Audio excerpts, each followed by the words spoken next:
record. Charge and do your thing. Too easy. Alrighty. I've hit record now, so we can just start talking whenever you want, man. Yeah, wonderful. Well, this is the You Talk Too Much podcast, with a returning after a long hiatus of I don't remember how long. The last guest I had was Phil, and I can't remember when I worked with him. It was a few months back. I'll check now. Point is, I'm Lachlan, and I am here with... Ostini from Foreplay. Yeah! I'll go with Matt. Matt's a little less formal. Matt from Foreplay. I like it. It's much less formal, and also I don't call you Ostini.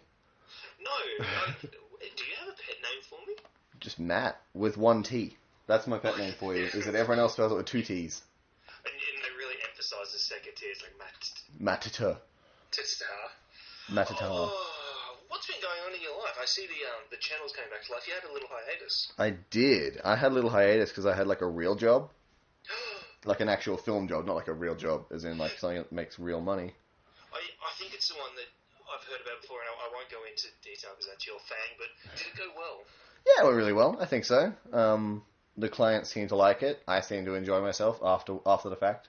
Like, it was a rough week of editing. I hated it so much. And Nata was like, no, that was satisfying. I liked that. That was good. It was therapeutic. Is it the career you want now? Like, now you've had a really good taste of it, like you've taken a good bite. I mean, I'd say it's close. Like, yeah? I prefer more freedom. Like, I'm just not very good at taking direction. I'm better at giving directions. I've answered a similar question to that.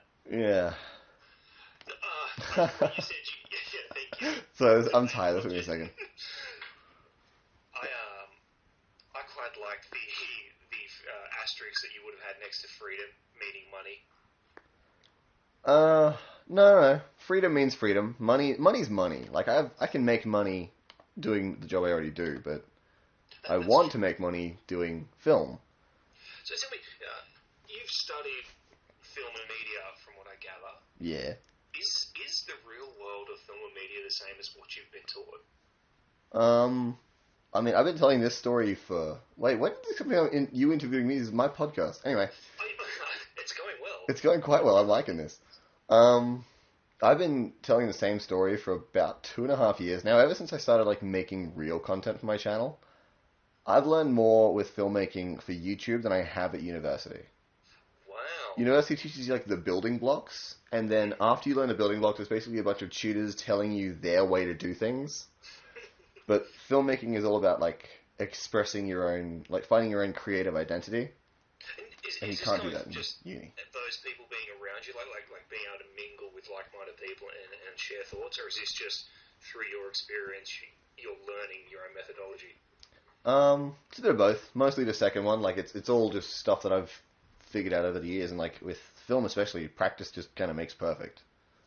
Oh, absolutely. And that skill, I mean, we worked together on Crafting Heroes, by the way. Yeah, we did. Your skill shone in the real life episode we did. Like both as your talent as an actor and a voice actor, and also as a cinematographer. Oh, well, thank you. Helping guide and nurture that process. Well, thank you very much. So it's obviously working. What you're doing is working, so keep doing that. Oh, I plan to. I'm never going to stop until like I get another job that pays, and then I have to stop doing YouTube for a while, and then I start again and try and regain my audience, my captive audience. Which is actually really strange. I've noticed. Like, I've taken about a month off, I think. Before Tuesday, my last video was like, 3 weeks ago, I think. Sorry, I just had a burp. No, please. It was enlightening. Oh, thank you. That's staying in. I'm not going to edit that out. Please don't. This is raw. I want to see the raw. Oh, it's raw. The only thing I really cut out is like names that we can't say. And even then, there's no one we know that we can't say. I'm just going to rattle off Coca-Cola, Damn McDonald's, it. Pizza Oh, Hut. no. Oh, shucks. You leave one of them in just because you hate that company. I was going to say to you, this surprises me. Off topic, you're not playing Pokemon Go. No, I'm not playing Pokemon Go. But why? Why? No real reason. I just don't have nostalgia for Pokemon. Like, I played it. Yeah? Yeah, I played it. I watched the show. I just didn't do either often enough to really, like, remember it and love it and cherish it all these years. Whereas everyone else has. Like, I know enough of the Pokemon. Yep. Like, I wouldn't say I'm a fan, but I'm not, like, so disjointed and out of it. I just don't care. This is explaining so much about you. Nobody plays red, blue, yellow and doesn't get the feels. You're obviously some kind of robot. Oh, I'm heartless. I'm disgusting. I was talking to one of my buddies last night, James Tart from Black Magic Studios. So I just had to plug him. He does a lot of like special effects stuff, and he's really trying to get into that side of filmmaking. Mm-hmm. And I was talking to him about not ambition, my drive to make videos, and how it's just basically disappeared this year. Like I've released barely any videos this year. But you've lots of gameplay though. But lots of gameplay. I haven't seen many sketches, which is what drew me into Pathetic Industries. It's what drew me into Pathetic Industries, which is the real problem. Is that last year there was a few friends of mine that I don't really talk to, other than the fact that we went to high school together, and then we just only ever interacted when we were talking about filmmaking and YouTube stuff. Okay. But it was only ever a one-sided kind of conversation where they would talk to me about all these cool ideas they had, and I would listen, and I would just sort of zone out in the middle of the conversation, and then I would never see those ideas come to life. Ever. These guys didn't make anything, they just had all these great ideas. Yep. And that anger kind of just fueled me to make videos. I've realized, this year, just kind of looking back, my motivation is mostly competition. It's all competitive. Wow, so that's your, that's drive. Otherwise the Olympics wouldn't exist. If there was one person at the apex of the sport and everyone else was all oh no, he's won it. It's why win? Someone else already did. Yeah. Could you imagine how uncontested the things were? The 100-meter sprint would just be Usain Bolt standing there just leisurely walking to the finish line. Everyone was we know we can't beat him, so why try? Let's just chill out here. Let's have a little tea party. Leave a mat out and get some tents and stuff. Just kind of hang out at the start line. I saw the greatest sign the other day, and it said today's special on soup is champagne. That sums up life. It does. Perfect. It's too perfect. It doesn't sum up life so much as the afterlife. Actually, that brings me into: do you see things on Facebook and you hate that they're funny? What do you mean? I'm a vindictive person, and if I see a post that I think's funny and I read it on Facebook, I hate that. I don't know why. I just really hate that I've enjoyed something off of Facebook, because it's turned into the spam of all the social media. It has. It's mostly just pages that are basically copying Soflo Antonio's thing, which is basically to copy everyone else, and just spew out random crap. And it's always those videos or the pictures with the white or black bordering on it, the text and the emojis. It's the half-assed meme type thing. It's it could be a meme, but who cares? No one gives a shit anymore. I don't get that with Facebook, that vindictiveness. I get it a lot from, honestly, I get it from the Australian YouTubers Facebook page. The people that promote your videos thing, the people that share their early videos. If I watch one of those and it's like a vlog, and I just don't like vlogs. I don't know why. It just doesn't speak to me. I hate it as a medium, personally. But if one makes me laugh, I get so mad. You've been defeated. Yeah, what? My whole theory, my world. This makes me sound like a colossal douchebag, but It always does. I think I'm a funny guy, and I've sat down and I've tried to vlog and then rewatched it back, and it's irritatingly dull. And I think that's not the guy I am.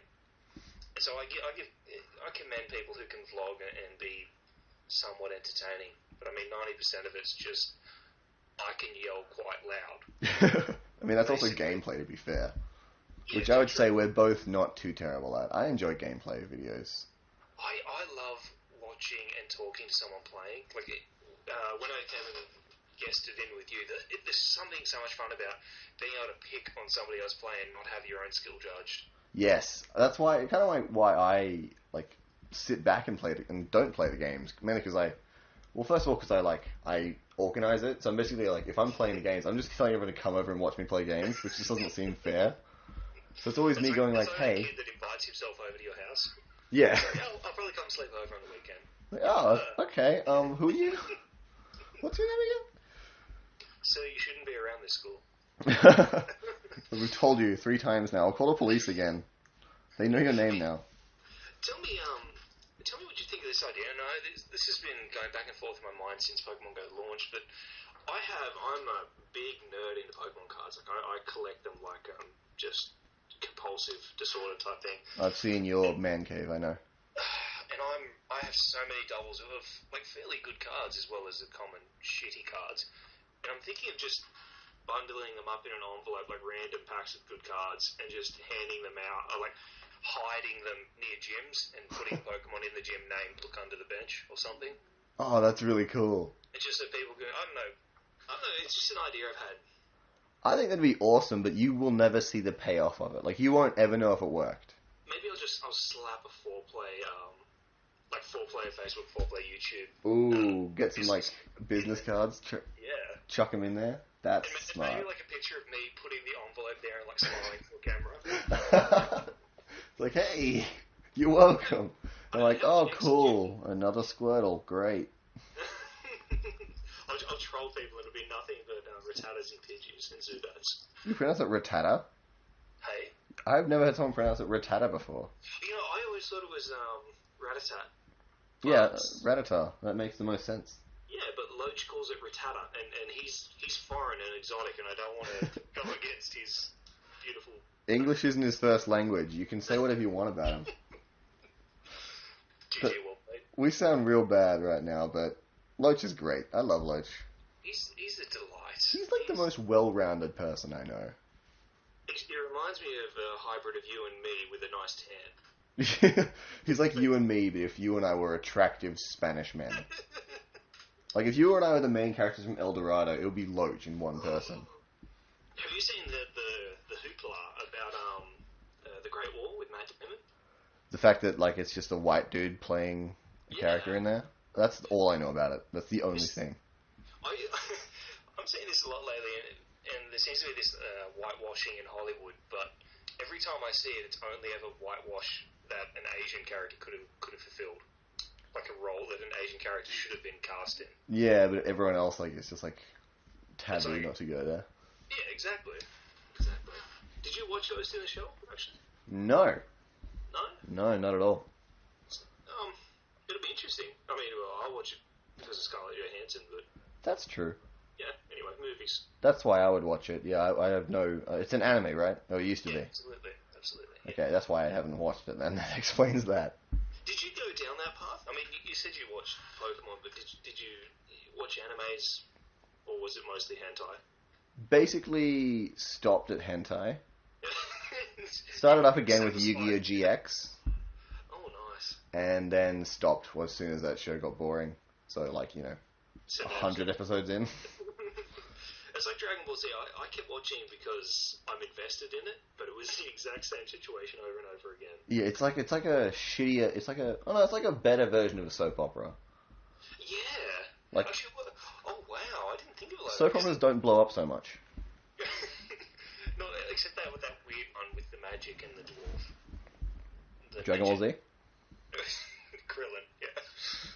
No, what was the soapy with the little midget kid in the white suit? Game of Thrones. I know what you're talking about. It's Fantasy Island? Not Treasure Island, Fantasy Island, yeah. Is that what it, yeah? Yeah. Do you watch Game of Thrones? I do. Yeah. Right. I watch Game of Thrones. On the bandwagon. I would advise against getting on it now. Mainly because if you do, you will like the show, you'll want to talk about it, but every conversation you're going to have is, why didn't you watch it earlier? Every single conversation you'll have. And you've nailed meathead, because that's the only reason why I don't watch it, because I'm so far behind. And I just, and now it's become hipster of me not to watch it. And I like feeling like I'm in the hipster demographic. That's kind of why I'm still not playing Pokemon Go. Like, my girlfriend's playing it, she loves it, she keeps talking to me about it, like, every one of my friends has played it. We had a party the other night, everyone was playing Pokemon Go, I was just sitting there getting drunk. Because no one... Like, by yourself. Yeah, I was like, this is great. I was having a mature conversation about sex or something with one of my friends that never talked about sex, but because I was around, and he was around, and no one else was in the room because they were all outside playing Pokemon Go, it was great. I had this great conversation. I love talking about sex at parties. Like when you've had a few too many brewskis and sex becomes the less taboo subject to talk about. Like it's not. There's none of that personal fear behind it anymore. It's just like two people just talking about like cake, but you just replace the word cake with sex. It's what I've always thought's interesting, how men usually take into account the two things that would be most harmful to their masculinity and immediately rip on it joke-wise, which would be penis size and time lasted during sex. Yeah, but it's always like our joke. Thrust into the forefront of like male comedy type thing. Thrusting. You did that on purpose. Slow clap. I've been lining that one up since we started. Oh, okay. You're sitting there going, oh, podcast. Okay, what are some puns I can pre-prepare? Do you know where the word podcast came from? I have no idea. Me either. Alright then, well, that was sweet. Good conversation. Thank you. Anyway, we've spent a good 15 minutes talking about me. You're the guest. I feel like we should talk about you now. What have you been up to, actually? We haven't actually, like, properly talked in ages. No, I just took your hiatus as a just life hiatus. I don't have life hiatuses. What's the plural of hiatus? Hiaty. Haiti. Haiti. Oh, Haiti. too soon. That's too soon. What's going on with me? I guess the big kicker for both of us is Crafting Heroes. We finished up season 2. Yeah, we did. Oh, nice. And I think we're just taking a bit of time off to let that digest. Yeah. It was a pretty damn good ending. Burned through. Yeah, that season was amazing. Like we tried lots of different things. That's what I actually always loved about Crafting Heroes. It's how I'd explain it to people. Like, to just finally hook them into it. Is that it's a show where, like, every episode has the potential to be some completely different show. And I loved it. It's this great expression of creativity that I haven't seen. It's just... It's an outlet for all of us. Because, I mean, the thing I always tell people, the beauty of it is I'll write something like a very generalised... This is what needs to happen, and here's some penis and puns type things. And you guys will ad-lib stuff through it that I'd say 90% of the time makes the final cut of the episode. Yeah, I think so from memory. Yeah, about 90%. It's just beautiful smorgasbord of talent being pulled into one spot. That's a good way to put it. I think a smorgasbord of talent. We'll be back. I mean, I think. I'm going to go out on a limb and say that season 2 was a very Talos-driven season. Yeah, I'd say so. It kind of revolved around both like Talos and Melody, and Braith and Raoul they more just came along for the journey, I guess, for season 2. It makes sense, though, that because Talos and Melody were, like, new characters. They came in, like, Talos came in, like, episode 3 or something. Yeah. I know exactly what it is, because it's my character, but I have to say, or something that sounds like I'm not such a douchebag. It's,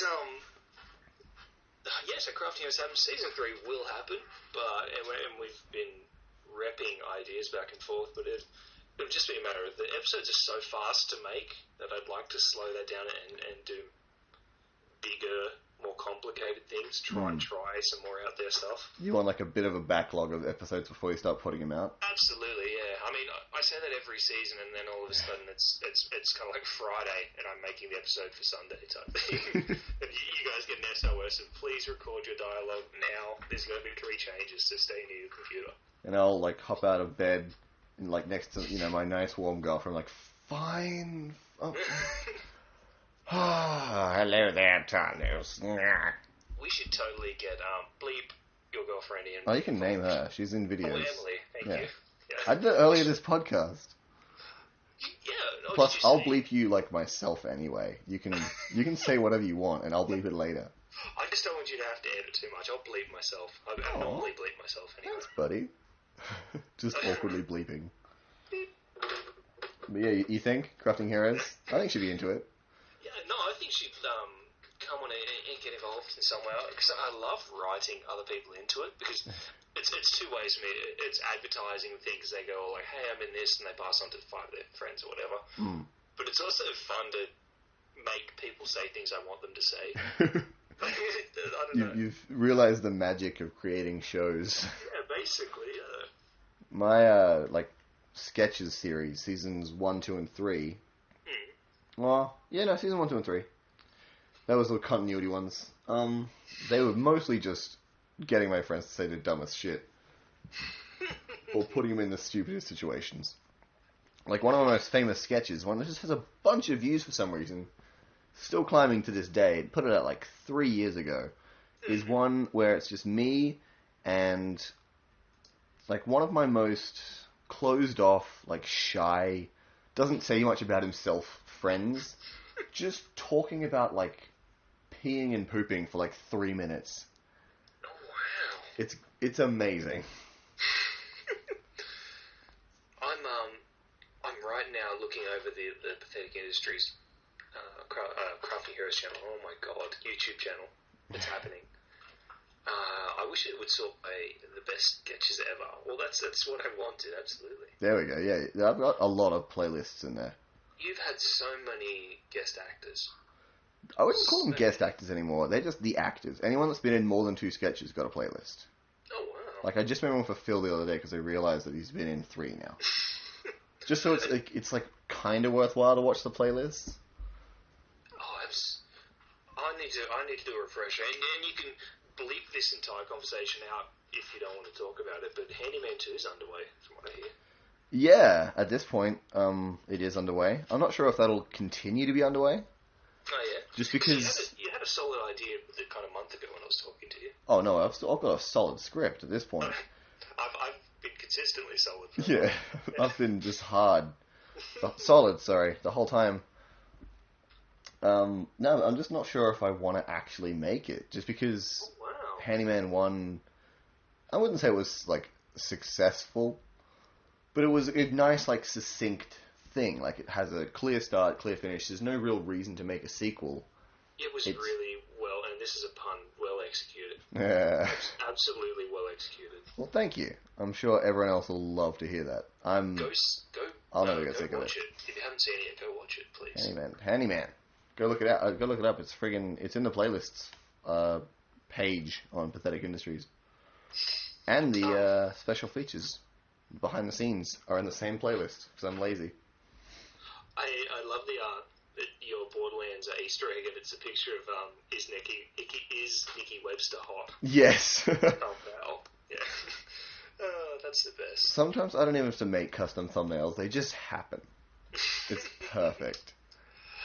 What's your stance on thumbnails? Do you I'm looking over yours now, and I'm saying you're going down the sexy path. My stance on thumbnails is just whichever frame, you know how it gives you the 3 sample ones when you upload? Yep. Whichever one of those is just the funniest to me at the time. So a lot of the ASMR ones are the dumbest faces I can find of the 3 examples. Yep. The impressions videos actually have very intentional thumbnails. Except for the 3rd one, which I apparently just didn't give a shit about because I can see my face in it now. The Killing Joke. The Killing Joke Joker is number 2. There's a 3rd one, Gravelly Voices, from about a month ago. I don't think I saw that. Oh, well, look who's the biggest fan now. Still me. My biggest fan is still me. I'll quickly unsubscribe. Oh, thank you. That's actually a weird thing I've noticed, is I, in my month hiatus-ish, I gained subscribers. Well, you have an incredible backlog anyway, so there's a lot of content to watch through. That's true, and I think I figured out what did it the other day, is that the Killing Joke movie came out. Yeah, ride the hype. So people would have just been looking for it, and they found my impressions video, I guess. You should preface and say that you've had that up well before it. You weren't long before. To ride hype. It's just kind of happened. My plan was originally to ride hype, but I couldn't wait to put a video out, so I just did it then. Because I didn't... Oh, no, I put it out actually when the trailer came out, so I was kind of riding hype. The trailer came out, I saw it, and then 2 days later I put that video out. And it's had a cracker of a spike on it. I'm looking at... Yeah. 600 views. I've been tracking it the past couple of days. It's just climbing. That? Oh, no. It just muted me. Oh. That was a foolish move. Do you find you try and ride hype with your channel, or do you just you do what you do? I just do stuff. I haven't really tried riding hype very much. I've tried a couple times, with the You know, the Killing Joke thing, and The Witcher 3 Blood and Wine DLC. Oh, yeah, yep. Well, actually, the other Witcher video as well, we did, like, there's a couple times where I try and ride hype. Just because it might do something, like, it might change something, but I don't really see much of a difference in it. It never really works flawlessly, in my opinion. I don't know about you. Like, how's it work for you on foreplay? Exactly the same stance. I mean, you get a spike in views, but it doesn't translate to recurring subscribers and likes and whatever else. Yeah. And, like, everyone says the most important thing is views, but that's really only if you're making money. Yeah, too true. Yeah, I don't need subscribers. I just need a returning audience. People that will continue to enjoy my content for as long as I keep making it. Forever. Until I die. And pass it on to my son who becomes Batman. And he just like, looks over the 80 years of content and he's just like, wow. I am actually going to file for a divorce. Yeah, so many small shoes to fill. Oh. Yeah, I feel like we should talk about you more. It's been a while since I've done a podcast, but they don't normally go so, like, me-centric.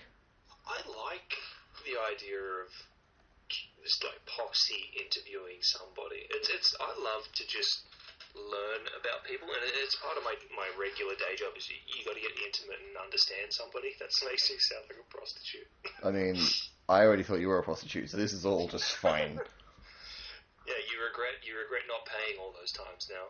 I do. I ruined the joke. I didn't realize I was supposed to pay, to be honest. Ah, there we go. I don't even try to salvage it. No, who cares? Just keep digging that hole. I've forgotten what we were saying. Something about you, I think. We were talking about each other, which has been what most of this podcast is. I can tell you what I have done recently that I thought was interesting and no one else seemed to care about. Go ahead. I pre-ordered a Nintendo NX and I know nothing about the console. I know nothing about that either. What is a Nintendo NX? It's Nintendo's... I'm glad you asked. It's Nintendo's next iteration of home console or / portable console. And the details are meant to be fully released in September for a launch next March. So you downloaded it without knowing anything about it at all, essentially? I've heard vague snippets, and I like Mario, so I can assure Mario is going to be on it. So, fair. Yeah, go for it. Okay. So that was, I mean, you seem like you're an Xbox person. I'm pretty heavy into Xbox, yeah. Do you like the console, or do you just play it for the games type thing? What's your justify yourself? I bought the first one for the games, but now I play it for like the controller and how it feels. I just prefer it. PS4 is too like light and shitty. Did you see the cost of the Xbox? Was it Elite or Pro controller, something like that? Yeah, I think it's like $1,000. Unreal. Worth Holy it. Crap. Please. Those controllers they feel so nice in your hands. Totally worth it. You've used one? The regular Xbox controllers feels good, and I'm pretty sure it's modeled off like the original like Duke controller, which was nice. I don't know why everyone hates it. It feels good. It's like meaty. It's like a muscle car but a controller. Yes, there's nothing better than meat in your hand. I agree. Hello. I love meat in my hands and my mouth. I couldn't justify $1,000 for a controller. I think I could now, just because almost everyone I know hates spending money. It's made me love spending money even more. You just splash. Like, I already love spending money as it is, but, like, Emily is super, like, what's the word? Like, someone that's, like, really good at, like, bargain hunting and saving money. Thrifty is the polite term. Thrifty. Okay, that's good. Is that not a good trait? Yeah, absolutely. I thought it was a good trait of, like, being able to save money and be a responsible person and have, like, willpower. I have none of that. It's one of those things where you justify to yourself that money is always going to come, and you can't take money with you when you die. So, I mean, you have to have that kind of thriftiness to buy houses and to sustain lifestyle and children and all that crap. Children? That's true.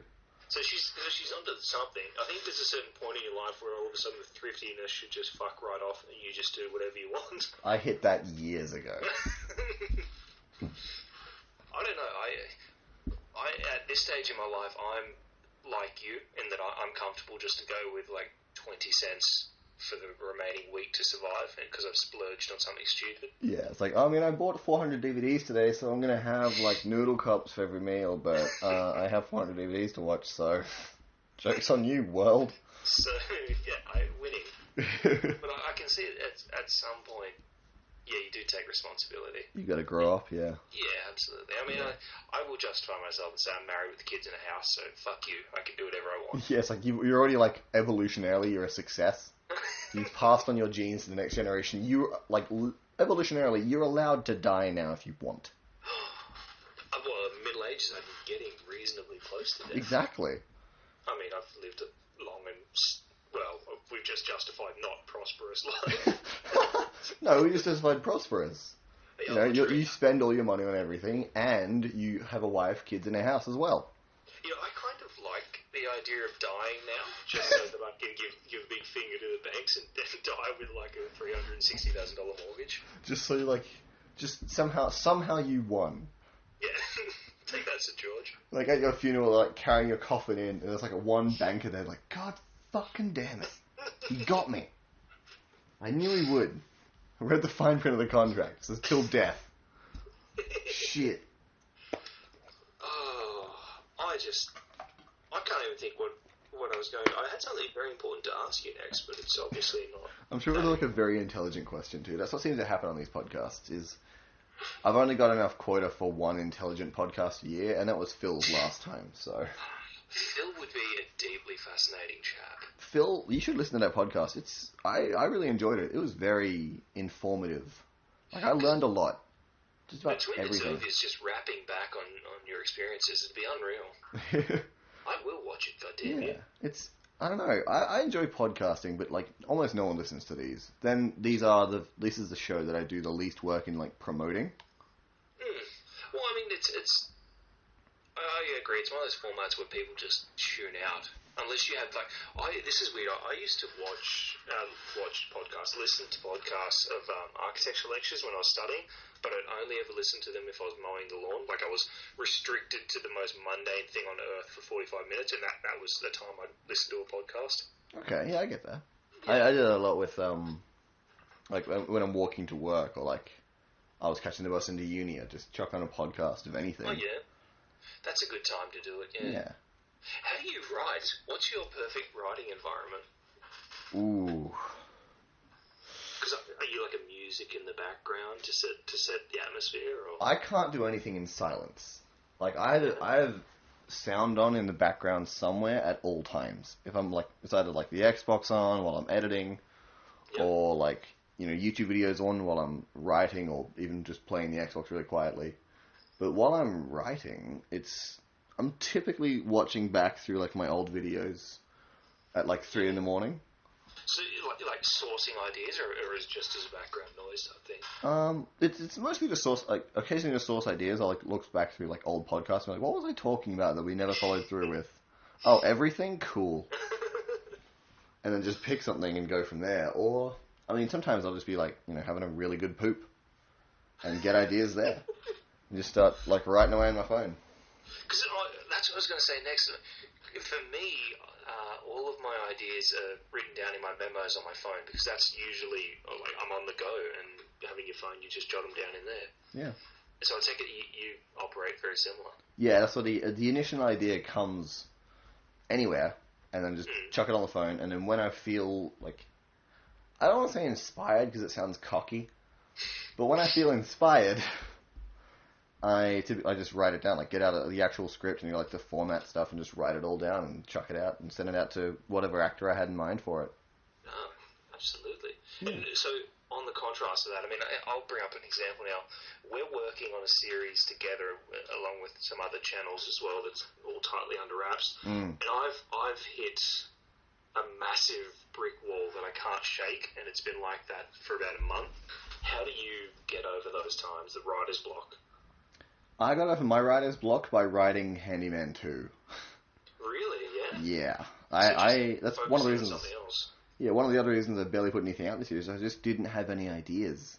Yeah, right. I was checking ideas off my like notes in my phone without adding any more.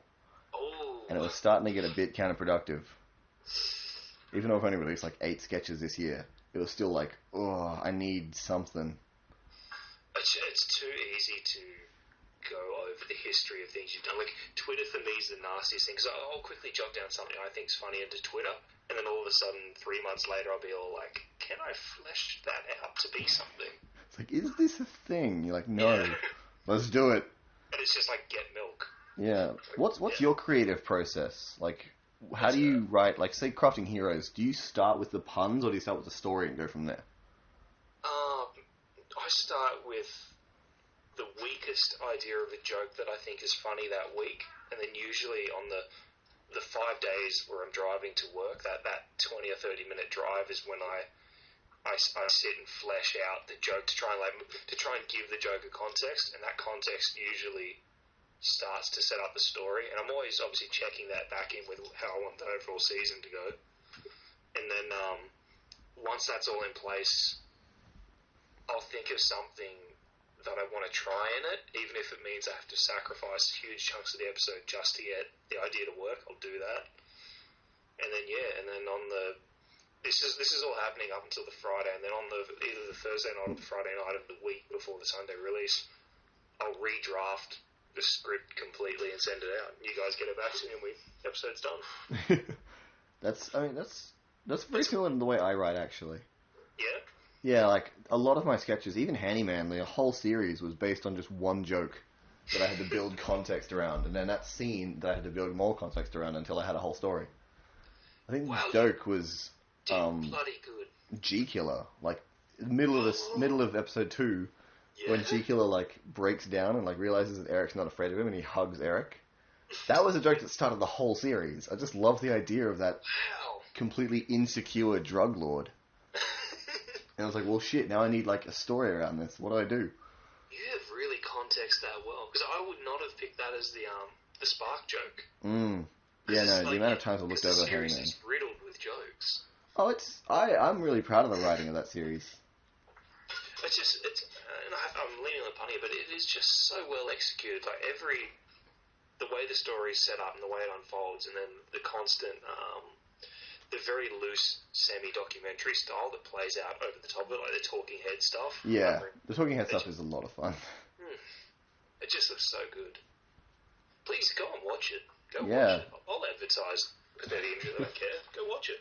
Surprisingly, Rhiannon, our mutual friend from... I don't know how to say her channel's name, and it's pissing me off. Biden LP. Biden? Yep, Biden. Okay, I always thought it was Bryden, and I kept getting it wrong. I said it like 6 times in my newest voice tutorial, and I know I got it wrong every single time. Every time we've spoken in other games with her, you're just like, oh, games? Yeah, no, every time I talk to her, she's just Rhiannon. I talk to her with like a real name. But, I got her onto watching Handyman like a couple of months back. This is what sparked me to write Handyman 2, was like someone was just re-interested in the series. It kind of just got me interested in it again. Because I remember watching that unfold in the text we're in, and it was like one day and she was hooked. Yeah, no, the whole time... that night you were like, hey, I've done this series. Next night, we're chatting it. You know? Yeah, that night she was live texting me, like she was messaging me on Facebook, live play-by-play of my own film. I'm like, this is great. Like, she got to, like, the middle of Act 3, she's like, oh, Brad, how dare you? And then, like, 5 minutes later, Angie, what the fuck? And there's, like, this whole thing's like, I know what happens. It's my movie. I made it. But this is great. I mean, and that's the experience of making the stuff we do, is you seeing how other people respond to it. Because, I mean, you've done it. I'm going to put everything I own on it, that you've written something that you think's funny, and you've edited it and created it to the point that it's no longer funny to you. Yeah, no, I get a lot of that. Yeah. I had to think about it because, like, now it's funny to me again because it's been so long since I've watched it. Like, recently after this job I had to do, I had to make 70 discs, like 70 just blank discs. I had to burn and print 70 of them in, like, a night. Oh, wow. So while I was doing that, me and Curtis just hanging out, like, in our lounge room, just Curtis watching old videos. Girlfriend, of course. Yes, Curtis is my second girlfriend. Yeah. My live-in YouTuber. And we just went back and watched, like, old sketches. Just a bunch from, like, last year before that, and it was funny as hell because it's my comedy. It's like something that I would find funny because I wrote it. It's tailored perfectly to me, so I find it hilarious. So I look forward to like a year from now when you're watching Crafting Heroes episode 1, like season 1 again, and you just love it because it's like your comedy. You thought it was funny, so you wrote it. Then you forget the jokes and you come back and you're like, this is awesome. Who made this? Oh, it was me. I made this. Damn, there's some talent. Yeah. I do that, but I also critique at the same time. I do things that I think, ooh, you should have edited that in or out. Yeah, I get that a lot actually as well. Like I get that more with more recent ones. Like the older ones, I don't care anymore. They're just hilarious. But anything I've made this year, I look at it and go, oh man, I could have done that better. Like I could have like been less lazy when I was editing that night and done this and stuff like that. Because I normally edit like all in one go. Editing for me is the bane of existence. And last night I got you to do some voice work on a skit that we're going to release. And I foolishly chose to animate it, and I'm 30 seconds in, and I've only done, like, that 30 seconds is translated to, like, half a page of dialogue. I want to, like, if I was not lazy with these podcasts, I'd put on the screen now, like, a screenshot of you talking about how you wanted an easy way to, like, an easy show to make. Oh, and now you're sitting there going, oh, fucking, I gotta animate it. Just the instant regret, yeah. Oh, so good. I mean... The payoff will be worth it because as I'm doing it, I'm setting up the sprites for more of this type of skit. So in the future, it's going to be very quick in and out of different sprites, basically. But that's true. In this one in particular, it's just so tedious. You're still like on the learning curve. Yeah, exactly. I'm still making mistakes. Yeah. And you will continue to make mistakes until like the day you stop making films. That's the best part. I mean, there was a quote in architecture by someone who I should know because I have a master's degree in architecture that it basically said the day you start making mistakes is the day you can retire. Because there's nothing more in your life that you're going to learn about whatever it is you were doing. Mm. And so, for every failure you learn something. So just don't constantly fail, but definitely identify like mistakes as chances to move ahead. Yeah, like look at a failure and be like, how is this? Where's the one success here that I can like help myself with? Absolutely, that was more profound than it should have been for a podcast.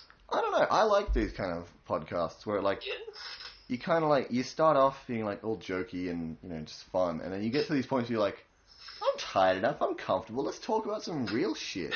Let's get real. And then it lasts about a minute and a half. And then you're done, and then you don't want to cuddle because it's too warm in the room. Hey, tell me, what shows from the kind of early 2000s and 90s did you aspire to? What guided you towards this direction, but only from that time period? From my childhood? Yeah, your childhood. I wouldn't say any shows. Really? A lot of movies.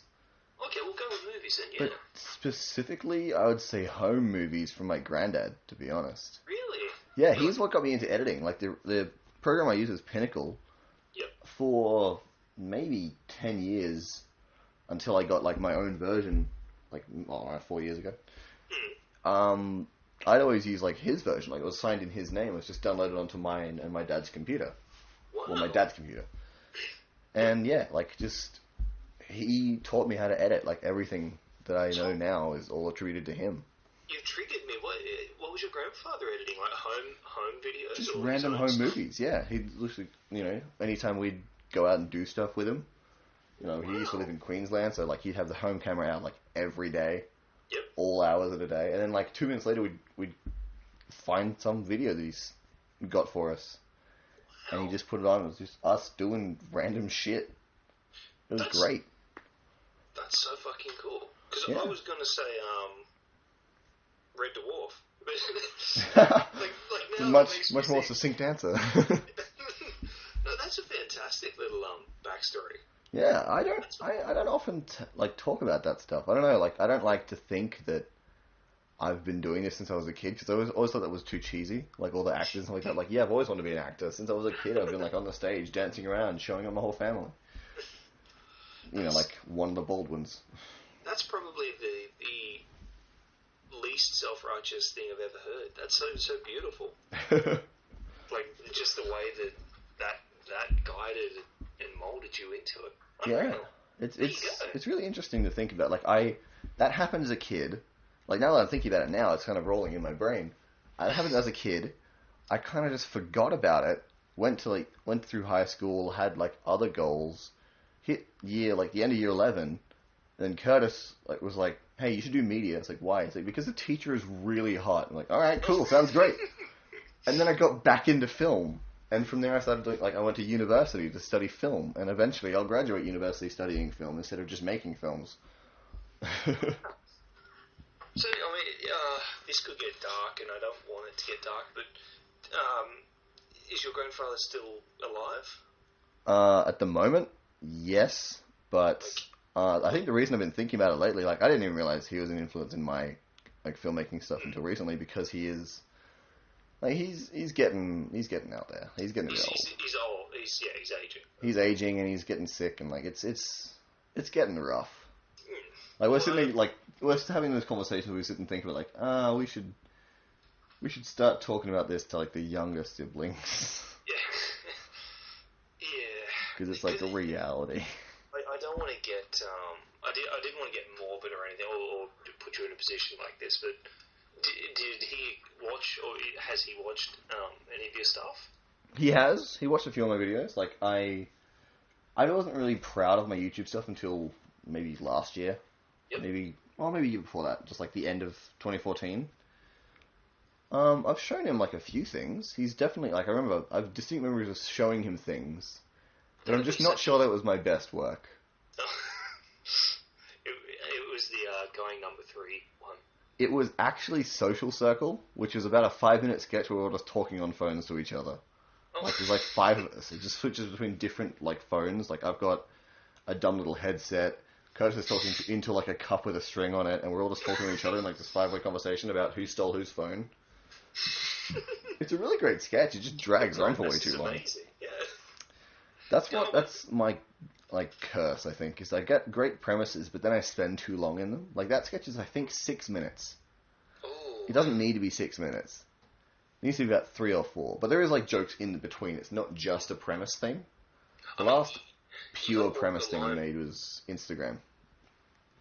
Oh, that was a cracker. Oh, that was my favorite thing I've made to date. I passed up the opportunity to be, I shouldn't say passed up, I was unable to take a role in that, and I regret that. That's an actual regret of my life.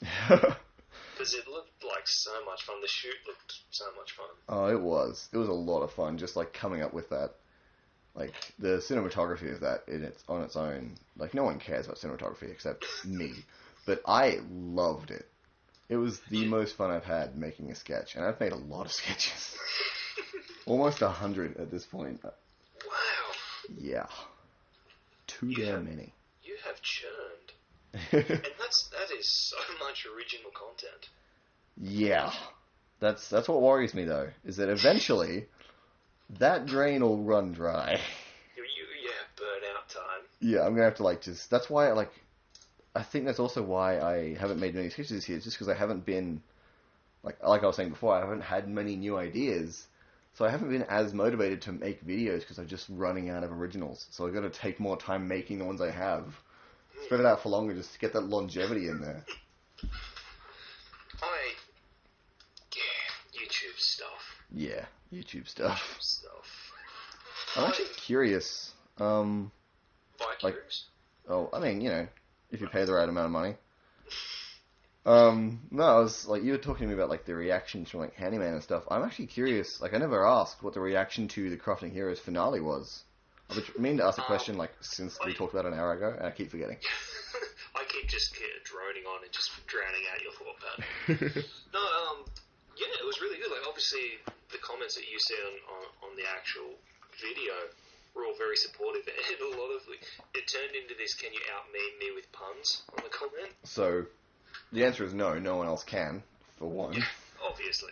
That's obviously. I did an exceptionally good little follow-up pun to something one of the other chaps put up on our Facebook page tonight, which I'm exceedingly proud of. I'm not going to bother saying it. Was it the cheese one? It was indeed. It was the cheese one. It was indeed. That was incredible. response from the other platforms that I advertise on was fantastic. A lot of people, one of the reoccurring comments was how fascinating it was to put the faces to the voices, and just people's reaction to not realizing that's what we look like. That's what we look like. We don't look like anything how we sound, especially not me. No, you sound like an 80-year-old, and you look like a sprightly young homeless man. I also put on a voice. Yeah. Actually, weirdly, you're the only one out of the four of us. Three of us main people, yeah. Mm. Four of us, thank you. There's still four. Dorothy, Loach, and myself don't bother. No. Basically. But I really enjoy it. I love putting on voices. In fact, Phil got me into a website recently called Casting Call Club. Oh, yeah? Which is basically just like a database, or not a database, just a cast list of people looking for voice actors from just anywhere. As long as you have a good microphone, you can just upload it and be like, hey, here's my audition, can I have the role? It's just a bunch of just like different jobs, and I'm really looking forward to getting into that now that my film job's done, is that I can actually like take a closer look at it and be like, alright, what do I want to do here? How many voices can I do? Success? I haven't tried yet, because he sent it to me, and then I started this job. Ah, right. So I looked through it like, that looks cool. Later. Just later. But then I got a friend of mine onto it, and he's been contacting me for ages trying to get my microphone so he can do some auditions. So every now and then I'll see him, and he'll do some voices into my microphone. I'll edit it down for him, give it back to him, and he'll just like piss off and come back to me like a week later like, hey, I got one of the roles. Like, awesome! This thing actually works. Wow. There you go. So yeah. That'll be a lot of fun. You're going to blitz it. You absolutely will blitz it. And Well, that's thanks, like man. not even you'll do fine. That's you actually will kill it. You'll crush it. I really do enjoy the it. caliber you've been performing with for me. Yeah, I mean, you inspire me. Like, I don't get that with random strangers I'm auditioning for. I get a script, and I get a character. I'm like, I can do this. I can work with this. I felt so stupid. When we started this other collaborative project working, we were all writing scripts type thing. Like yourself and the two other writers that are writing have this beautifully formatted documents. And my first draft of the first episode I wrote was still in the Crafting Heroes format, and I didn't show it to you guys because I was like, holy shitballs. I need to do whatever you're doing. Your own idea got over your head too quickly. Yeah, absolutely. Oh, God. Well, now we've teased it, I feel like we should talk about it like next time. I think so, and it's such an incredible idea, but it's a really, really ambitious idea. It is going to take some work. And I feel like when we decided on the idea, like, we can't even talk about it because now it's just a tease. But when we came up with it, like, it was already ambitious, and it's just grown from there. Absolutely.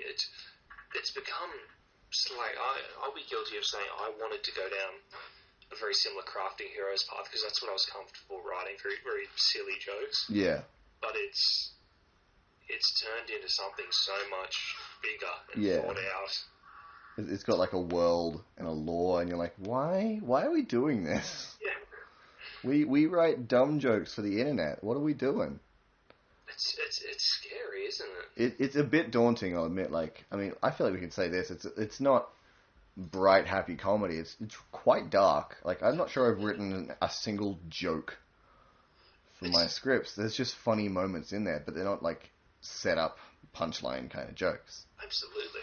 It's such an odd thing. It's an odd thing we're doing.